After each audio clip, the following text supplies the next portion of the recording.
What's up, guys? Welcome to your 34th Android tutorial for the new Boston, again with me, Travis. What we're going to do in this tutorial is I'm going to introduce you guys to what implementing means. And just for a minute, imagine an application that we set up and it has a ton of buttons and they're all going to be set clickable. So we're going to use this onClick method. And as you can see, we're setting our set onClick listener, and then basically just so we can use this onClick method. And if we had like 20 buttons, this would be kind of tedious and boring to set it up this way, and as well as it adds a ton of code to our class. So basically we can clean this up by just having one onClick listen or onClick method and kind of defining what we want to do within there.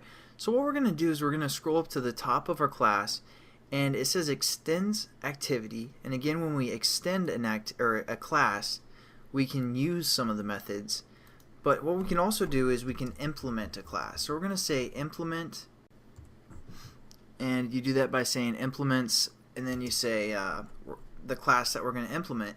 And again, we're going to implement the view onClick listener class, so we can basically use the method from that class.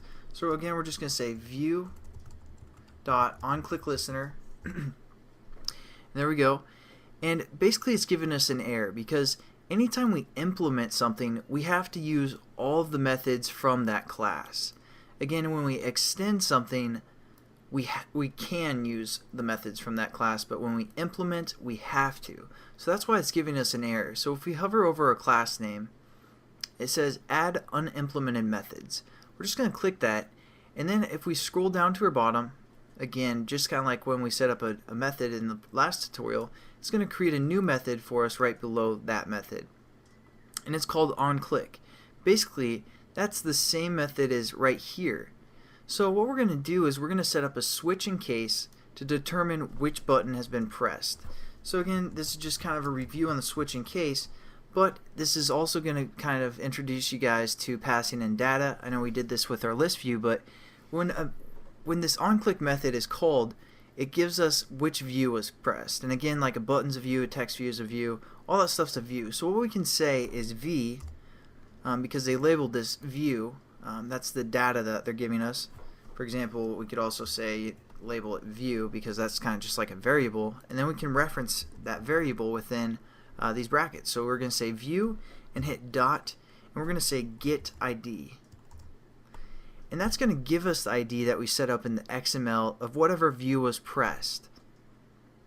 And that's what we're going to look for our switch in case, and then we're just going to set up a bracket, and we're going to set up two cases because we have two buttons. So we're going to say if the case is r.id. Button results, which was our our command button for the most part, we're going to do whatever is right here, and we're going to hit break. And if it was the case that, the case of r.id.toggle button password, we're going to do whatever is in here. Again, we set up a break to break the switch, and I'll leave this on for 1 second. Now all we're going to do is transfer our code that we set up within our onClick methods up above.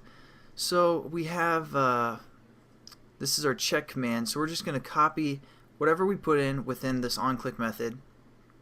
So it's basically that string and all that other good stuff. Just copy that, and we're going to paste it below. And I grabbed one extra bracket, so you want to do it right here. Copy this, and again, this is for our results, so we're going to say v right there, and then we're just going to kind of delete it out of